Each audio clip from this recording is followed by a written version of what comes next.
Hello people, ഞങ്ങളിപ്പോൾ full ready ആയിട്ട് desert സഫാരിക്ക് പോകാനുള്ള പരിപാടിക്ക് വേണ്ടി വെയിറ്റ് ചെയ്യണം. അപ്പോൾ വണ്ടിക്ക് വേണ്ടി വെയിറ്റ് ചെയ്തുകൊണ്ടിരിക്കുകയാണ്. ഇന്നത്തെ വീഡിയോ ഇതിൻ്റെ ആയിരിക്കും. നമ്മൾ കുറേ ആക്ടിവിറ്റീസ് അവർ പറഞ്ഞിട്ടുണ്ട്. സാൻഡ് സർഫിങ്, പിന്നെ ഒട്ടത്തിൻ്റെ മുഖത്ത് പോകാൻ പറ്റുന്നറിയില്ല, അങ്ങനത്തെ ഓരോ കാര്യങ്ങൾ. പിന്നെ അവിടുത്തെ ഡാൻസ്, ഫുഡ് പരിപാടികൾ, പിന്നെ എന്താ ഡ്യൂൺ സ്മാഷ്, മറ്റേ വണ്ടിയൊക്കെ എടുത്തിട്ട് മരുഭൂമി ഇങ്ങനെ ചെത്തിറങ്ങി പോകണം, അങ്ങനത്തെ പരിപാടിക്കില്ലേ, അതൊക്കെ ഉണ്ട്. അപ്പോൾ അതിൻ്റെ കാഴ്ചകളൊക്കെ ആയിരിക്കും ഈ വീഡിയോയിൽ വരുന്നത്. ഡെസേർട്ട് സഫാരി എന്നൊരു ആക്ടിവിറ്റി അബുദാബിയിലും ദുബായിലും ഒക്കെ നല്ലപോലെ അവൈലബിൾ ആണ്. ഞങ്ങളുടെ സ്റ്റേ അബുദാബിയിലായതുകൊണ്ട് തന്നെ ഞങ്ങൾ പോയത് ഒരു അബുദാബിയിലുള്ള ക്യാമ്പിലേക്കായിരുന്നു.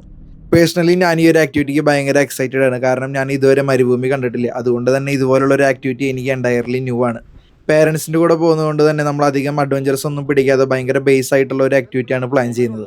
ഞങ്ങൾ സ്റ്റേ ചെയ്യണതിൻ്റെ അടുത്ത് നിന്ന് ഏകദേശം 2 മണിക്കൂറോളം നമുക്ക് ഈ ക്യാമ്പിലേക്ക് യാത്ര ഉണ്ടായിരുന്നതുകൊണ്ട് തന്നെ നമ്മൾ പോകുന്ന വഴിയിലെ മരുഭൂമിയും മറ്റു കാര്യങ്ങളൊക്കെ കണ്ട് ആസ്വദിച്ചിട്ടാണ് അവിടെ എത്തിയത്. അപ്പോൾ നമ്മൾ നമ്മുടെ വണ്ടിയിലെ ഓട്ടമൊക്കെ കഴിഞ്ഞ് കുറച്ച് ദൂരം ഉണ്ടായിരുന്നു നമ്മുടെ വീട്ടിൽ നിന്ന് ഇവിടേക്ക് എത്താൻ. അതൊക്കെ കഴിഞ്ഞ് നമ്മളിപ്പോൾ ഫസ്റ്റ് സ്റ്റോപ്പ് ഒട്ടക ഫാമിലേക്ക് എത്തിയിട്ടുണ്ട്. അപ്പോൾ അതെ അഖില ഒട്ടകത്തിന് ഭക്ഷണം കൊടുക്കുന്നു.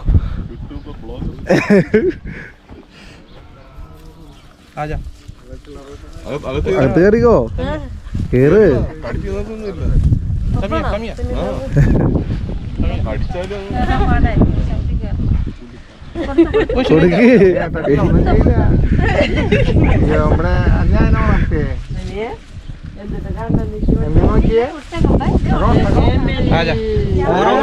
ഡെസേർട്ട് സഫാരി എന്നൊരു പാക്കേജ് കുറെ ആക്ടിവിറ്റീസ് മിക്സ് ആയിട്ടുള്ള ഒന്നാണ്. അതുപോലെ തന്നെ ഓരോ പാക്കേജും അവർ നിങ്ങളെ കൊണ്ടുപോകുന്ന ക്യാമ്പിനനുസരിച്ച് വ്യത്യാസമായിരിക്കും. നമ്മുടെ പാക്കേജിലുള്ള ഫസ്റ്റ് ആക്ടിവിറ്റി എന്ന് പറയുന്നത് ക്യാമൽ ഫാമിലേക്ക് പോകുന്നതായിരുന്നു. നമുക്കങ്ങനെ നാട്ടിലൊന്നും അധികം കാണാൻ കിട്ടാത്ത ഒരു മൃഗം ആയതുകൊണ്ട് തന്നെ ഒട്ടകത്തിനെ കാണുന്നതും അതിന് തീറ്റ കൊടുക്കുന്നതും ഒരു പുതിയ അനുഭവം തന്നെയായിരുന്നു. ഒട്ടകത്തിനെ ഇനി നോക്കാൻ പോകുന്നത്. ഇന്നു മുതൽ ഒട്ടകത്തിന് ഡ്യൂട്ടി ഏറ്റെടുക്കുകയാണ്. നീ കൊടുക്ക്.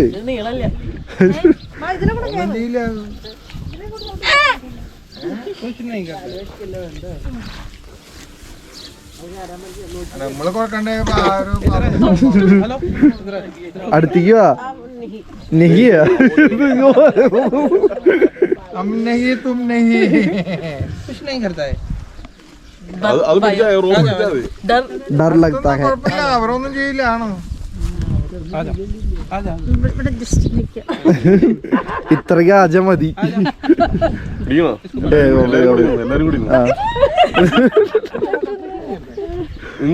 എല്ലാരും കൂടി പുല്ലാണെന്ന് വിചാരിച്ചിട്ട്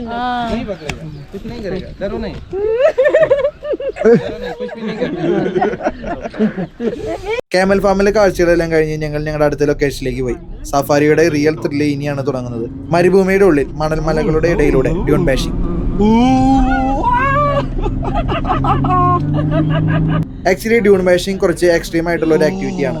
മുൻപിലുള്ള കൂറ്റൻ മണൽമലകളിലൂടെ കയറിയും ഇറങ്ങിയും ഒരു റോളർ കോസ്റ്റർ യാത്ര. വണ്ടിയിലിരിക്കുന്ന എല്ലാവരുടെയും പണിക്കുറ്റം തീരും. വേറെ കാറുകളും മറ്റും ഇതുപോലെ ചെയ്യുന്നത് കാണാനും ഒരു രസമാണ്. ബാക്ക് സീറ്റിലിരിക്കുന്നവരുടെ കാര്യം കുറച്ച് കഷ്ടമാണ്. നല്ലപോലെ അടി കിട്ടും. നല്ല കുലുക്കമുള്ളത് കൊണ്ട് തന്നെ ഉള്ളിലിരിക്കുന്നവർക്ക് നല്ലപോലെ പിടിച്ചിരിക്കാനുള്ള സെറ്റപ്പ് എല്ലാം വണ്ടിയിൽ ചെയ്തിട്ടുണ്ട്. പേരൻസ് ഉള്ളതുകൊണ്ട് തന്നെ നമ്മളത്ര ഹെവി ആയി ചെയ്തില്ല. എന്നാൽ എല്ലാവർക്കും ആ ഒരു എക്സ്പീരിയൻസ് കിട്ടുന്ന രീതിയിൽ തന്നെയാണ് നമ്മുടെ ഡ്രൈവർ ചേട്ടൻ വണ്ടി ഓടിച്ചിരുന്നത്. അങ്ങനെ ഓടിച്ച് നല്ലപോലെ മരുഭൂമിയുടെ നടുവിലേക്ക് എത്തിയപ്പോൾ നമ്മൾ നമ്മുടെ അടുത്ത ആക്ടിവിറ്റിയിലേക്ക് പോയി. നമ്മൾ നമ്മുടെ രണ്ടാമത്തെ ആക്ടിവിറ്റി ഡ്യൂൺ ബാഷിങ്ങിൻ്റെ ഇടയിലാണ്. അപ്പോൾ നമ്മൾ അത്യാവശ്യം കുറച്ച് നേരം വണ്ടിയിൽ പോയിട്ട് ഇപ്പോൾ ഇവിടെ ഡെസേർട്ടിൽ ഫോട്ടോ എടുക്കാൻ വേണ്ടി ഇറങ്ങിയേക്കാണ്. ചുറ്റും മരുഭൂമി, ഒരു രക്ഷയില്ല, നല്ല കാറ്റ്. ഇതൊരു എനിക്കൊരു ഫസ്റ്റ് ടൈം വാച്ചാണ്. എനിക്ക് ഭയങ്കര ഇഷ്ടപ്പെട്ട ഒരു നല്ല ഭംഗിയിൽ. ഇതൊക്കെ കാണണമെങ്കിൽ നമ്മൾ ഇങ്ങനെ ഒരു രാജ്യത്തേക്ക് തന്നെ വരണം. No choice. ഇന്ത്യയിലുണ്ടെങ്കിൽ രാജസ്ഥാന് മൊത്തം മരുഭൂമിയാണെങ്കിലും എനിക്കറിയത്തില്ല. ചിലപ്പോൾ അവിടെ ഇങ്ങനെ കിടക്കുന്ന ഇങ്ങനെ പൂഴി കുത്തി കിടക്കുന്ന മരുഭൂമിയാണ്. അത് വെറുതെ പരന്നിങ്ങനെ ഡെസേർട്ടഡായി കിടക്കുന്ന ഡെസേർട്ടാണോന്ന് അറിയില്ല. പോയാലറിയുള്ളൂ. ഇനി എന്തെങ്കിലും അങ്ങോട്ട് പോകുമ്പോൾ അത് കാണാം. അഖില സാൻഡ് സർഫ് ചെയ്യാൻ പോവുകയാണ്. ഞാൻ ചെയ്യുന്നുണ്ട്, നീ ആദ്യം ചെയ്യേ. എനിക്കറിയത്തൊന്നുമില്ല. സാൻഡ് സർഫിങ് നമ്മളെല്ലാവരും സ്നോ ബോർഡിങ് എന്ന് കേട്ടിട്ടുണ്ടാകും അല്ലേ? പക്ഷേ ഇവിടെ സ്നോവിന് പകരം മണൽ. മരുഭൂമിയുടെ നടുക്ക് വലിയ മണൽക്കുന്നിന് മുകളിൽ നിന്ന് താഴേക്ക് സ്ലൈഡ് ചെയ്ത് പോകുന്ന എക്സ്പീരിയൻസ്, അതാണ് സാൻഡ് സർഫിങ്. ബാലൻസ് ഒക്കെ കിട്ടിയാൽ സ്മൂത്ത് ആയിട്ട് സ്ലൈഡ് ചെയ്യാം. ബാലൻസ് പോയാൽ നേരെ മണലിൽ ഫേസ് പ്ലാന്റ്. ഈ ഒരു ആക്ടിവിറ്റി ചെയ്യാതെ ഡെസേർട്ട് സഫാരി ഒരിക്കലും കംപ്ലീറ്റ് ആവുകയില്ല. നിന്നും കിടന്നും ഇരുന്നും ഒക്കെ നിങ്ങൾക്ക് ഇത് ചെയ്യാം. ഓരോ വട്ടം സ്ലൈഡ് ചെയ്ത് താഴേക്ക് വന്ന് വീണ്ടും ചെയ്യാൻ മുകളിലോട്ട് കയറുന്നത് തന്നെ ഒരു വലിയ വർക്കൗട്ടാണ്. സ്പീഡൊക്കെ കുറവാണെങ്കിലും ത്രിൽ ഫുള്ളായിരുന്നു. ഇത് തിരിച്ച് ഇത് പൊക്കിയിട്ട് നീ നടന്നു വരണ്ട, നീ പേടിക്കണ്ട. അത് സൈഡിൽ കൈയൊക്കെ വെച്ച് കൺട്രോൾ ചെയ്താണ് പഠിച്ചാൽ മതി. കയറുക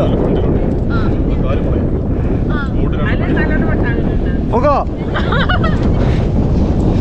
അയ്യോ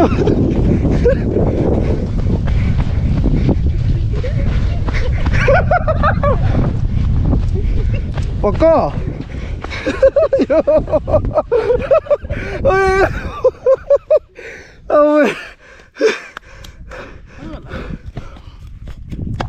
നല്ല പരിപാടി കേട്ടോ. പിന്നാലെ ഓടി എൻ്റെ പണി കഴിഞ്ഞു. നമ്മൾ നമ്മുടെ എന്നിട്ടായിരുന്നു എൻ്റെ പേര് സാൻഡ് ഡാഷിങ് ഡ്യൂൺ ഡാഷിങ് പരിപാടിയായിട്ട് നമ്മുടെ ക്യാമ്പിൻ്റെ സ്ഥലത്തേക്ക് വന്നു. ഇവിടെ പാര എത്തിയിട്ടില്ല. അപ്പം നമ്മൾ ആ ഒരു ഗ്യാപ്പിൽ ഇതാണ് കേട്ടോ നമ്മൾ ഇന്ന് രാത്രി ക്യാമ്പ് ചെയ്യാൻ പോണ സ്ഥലം കാര്യങ്ങൾ. അപ്പം നമ്മൾ നല്ലൊരു ടേബിൾ അവിടെ നോക്കി നമ്മുടെ ബാഗ് സാധനങ്ങളൊക്കെ വെച്ചു. അപ്പം ഞാനും അഖിലയും കൂടി പുറത്ത് ക്യാമൽ റൈഡും ATV റൈഡ് സംഭവങ്ങളൊക്കെ ഉണ്ട്. അപ്പോൾ അതിൻ്റെ കാര്യങ്ങൾ നോക്കി പറ്റുകയാണെങ്കിൽ അതൊക്കെ ഒന്ന് കയറി അതൊക്കെ ഒന്ന് പരീക്ഷിച്ച് വെക്കാമെന്ന് വെച്ചിട്ട് അപ്പോൾ പുറത്ത് പോവുകയാണ്. ഇതുപോലൊരു സ്ഥലത്ത് വന്നിട്ട് ഇവിടുത്തെ പ്രിയപ്പെട്ട മൃഗങ്ങളായ ഒട്ടകത്തിൻ്റെ പുറത്ത് കയറാതെ പോകുന്നത് എങ്ങനെയാ അല്ലേ? ഒട്ടകപ്പുറത്ത് കയറുന്നത് എല്ലാവർക്കും അത്ര ഈസി ആയ ഒരു പരിപാടിയല്ല കേട്ടോ. കയറുമ്പോഴും ഇറങ്ങുമ്പോഴും ചെറുതായി വീഴാൻ പോകുന്ന പോലെ എല്ലാവർക്കും തോന്നും.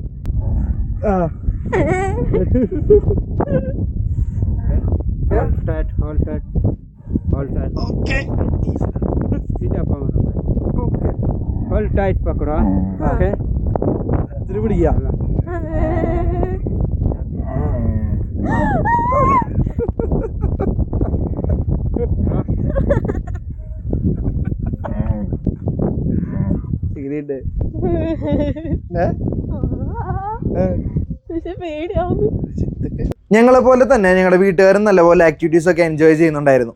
അങ്ങനെ എല്ലാവരുടെയും ക്യാമ്പ് റൈഡിന് ശേഷം ഞങ്ങൾ തിരിച്ച് ക്യാമ്പിലേക്ക് കയറി. ക്യാമ്പ് ഫയറിനും ഡിന്നറിനും ഒക്കെ മുന്നേ നമുക്കൊരു ചെറിയ പരിപാടി കൂടി ബാക്കിയുണ്ട്. ഞങ്ങളുടെ സ്റ്റൈൽ മൊത്തത്തിലൊന്ന് മാറ്റാൻ പോവുകയാണ്.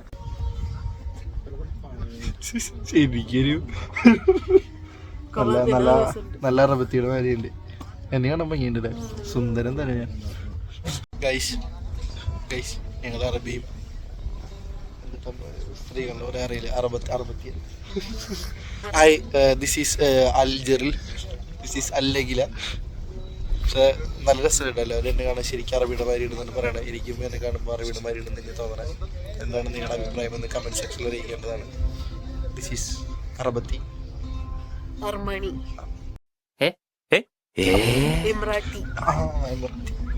അത് പറഞ്ഞിട്ടുണ്ട്. അങ്ങനെ ഒരു സംഭവം ഉണ്ടെന്നുണ്ട്. ഇപ്പോൾ നമ്മൾ പരിപാടി കഴിഞ്ഞപ്പോൾ ക്യാമ്പിൻ്റെ അവിടെ ഇങ്ങനത്തെ കോസ്റ്റ്യൂം ഇട്ട് ഫോട്ടോ എടുക്കാൻ, അതുപോലെ പിന്നെ മെഹന്തി ഹെന്ന ഡിസൈനിങ് പരിപാടി ഉണ്ട്. അത് കഴിഞ്ഞ് ബാക്കിൽ ആ ഭാഗത്ത് അവിടെ സൈഡത്ത് നമ്മുടെ സംഭവം പരിപാടി ഉണ്ട്. ശീശ അതെ പശീനെ പുറപ്പിക്കാൻ പറ്റും. Ladies first. Is it real? No, it's Jenny. Come inside, full inside.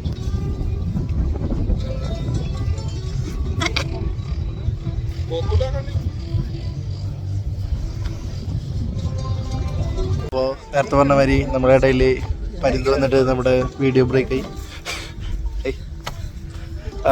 അപ്പോൾ ഈ അവിടെ ശീശയുണ്ട്. അത് കഴിഞ്ഞാൽ മൈലേജ് പറഞ്ഞല്ലോ മേഖല.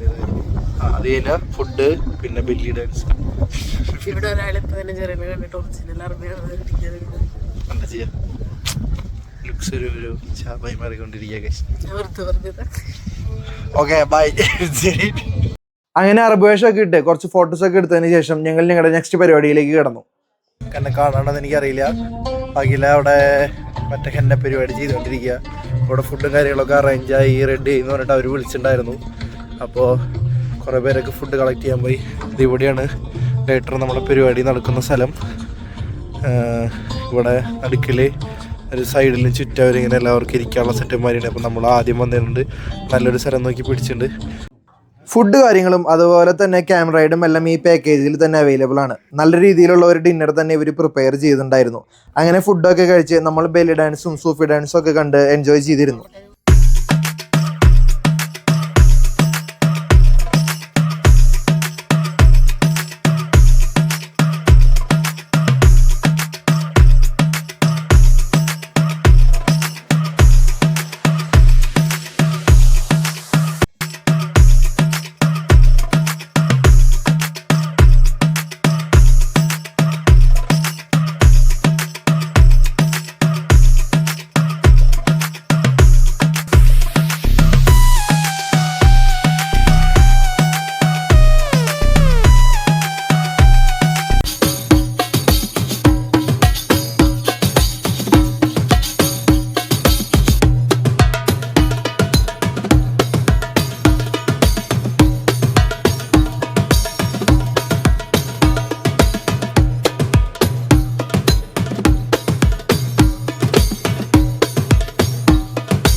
നമ്മൾ ഈ പ്രോഗ്രാംസ് കാണാതിരിക്കുന്നതിൻ്റെ സൈഡിൽ തന്നെയായിട്ടാണ് ക്യാമ്പ് ഫയറും ഹുക്കയുടെ സംഭവങ്ങളൊക്കെ ഇവർ സെറ്റ് ചെയ്തിട്ടുണ്ടായിരുന്നത്. ഹുക്ക വലിച്ചില്ലെങ്കിലും കുറച്ച് നേരം ക്യാമ്പ് ഫയറിൻ്റെ അടുത്ത് പോയി ഞാനിരുന്നു.